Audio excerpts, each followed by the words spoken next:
Hi, this is Roy Choi for Techno Buffalo, and I am here at the Chargepoint booth at CES 2013. And I have with me here the president and CEO of Chargepoint, Pat, and we're going to talk about the Chargepoint network. So, Pat, how big is the network for Chargepoint, and what do we expect to see in the growing future?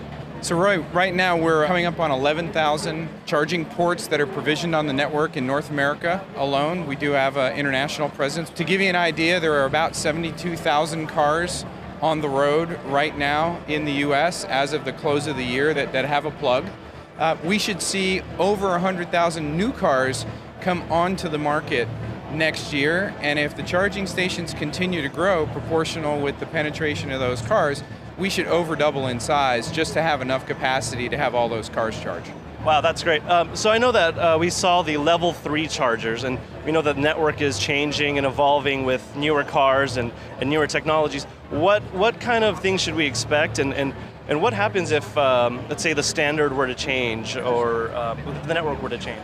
Well, there's some good news for drivers. The standardization process that all of the auto manufacturers have been working on for a lot of years is sort of kind of come down to two standards. There's the Chargepoint standard that many Japanese automobile companies have on their cars, and then there's the SAE combo connector that you're seeing come out on most American manufacturer or European manufacturer cars. So it's very likely that in any given market, for the foreseeable future, there'll be no more than 2 connector types that'll deal with the DC charging. You do see some chargers already, like one from one of our partners, DBT, that supports both the SAE combo and the Chargepoint connector in one charging station. It's kind of an either-or thing. You can pick either one and charge your car. We know that there's many players in the market.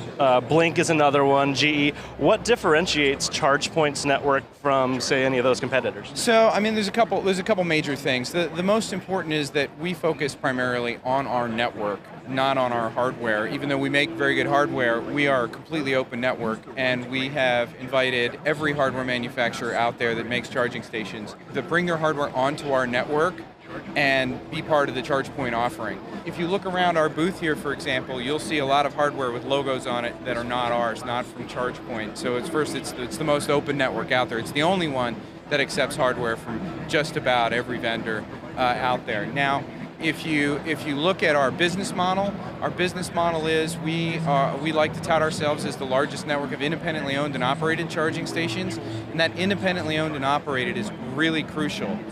The business that decides to put these stations in front of their business decides the pricing model, who can access it, etc. So we're kind of the glue that binds this community of charging stations together, but we allow the freedom for the business owner that's actually paid the money for the station and is providing that service to their drivers to set it up the way they want.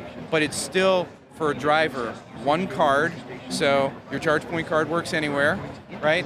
One mobile app, just one account online, one payment method, all that sort of stuff. So we keep it simple for drivers, keep it very flexible for station owners. Potentially, I could go and purchase my own Chargepoint and be a part of the network? Yes. Oh, wow. Yeah, so let's say you owned a retail store. You could decide that you wanted to put EV charging out in front. You would either buy our hardware or someone else's that was on Chargepoint. We actually don't care, whatever works for you. You would pay for our services as a subscription, on an annual subscription. You get a web portal that basically lets you control the entire charging experience for your customers and decide who can use the station at what time and how much they're charged. You hear that, John? We can get our own charging station at the offices.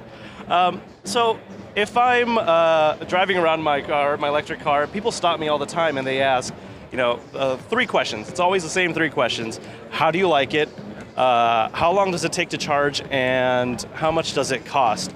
In terms of newer technologies or expanding the range on vehicles, how do you expect to change your business model? How do you expect to help people move their cars faster along so the next person can get in the future?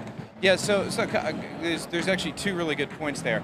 First of all, as in the near future, Batteries might get a little bit bigger, but I think the auto manufacturers want to make the price point a little more accessible. So as battery technology gets better, they'll more likely put the energy into making the car cheaper at the same range versus expanding the range. Although at the high end of the product line, I'm sure people will give expanded range as well. Different strokes for different folks. The interesting part about how people drive EVs is very different than gasoline cars. You do not wait till you're on E and then go charge it up and then wait till you're on E again. So whether you have a battery that goes 300 miles or 50 miles, you're going to top it up everywhere you see a plug. And so the amount of time it's going to take to get you back to full isn't going to change much depending on the capacity of your battery, because most of the time, if you were full at home and you showed up at work and you had a 20-mile commute to work and you plugged in at work, you're going to put 20 miles worth of charge back in, whether your battery was a 300-mile battery or a 50-mile battery. So that shouldn't change a ton. What will change, I think, from a business model perspective, is you're just going to see a much broader number of EVs out there at a much, much broader set of price points. And there'll be elements for long-haul charging in highway applications where there'll be more DC. Right now, there's very little DC charging deployed. There'll be some, but I think the workhorse will continue to be the level 2 chargers at most locations where you're parked for an hour or more. So. What's up next for Chargepoint? What do we expect to see in the next few years? Well, I think what you're going to see is first of all, you're going to see a lot more.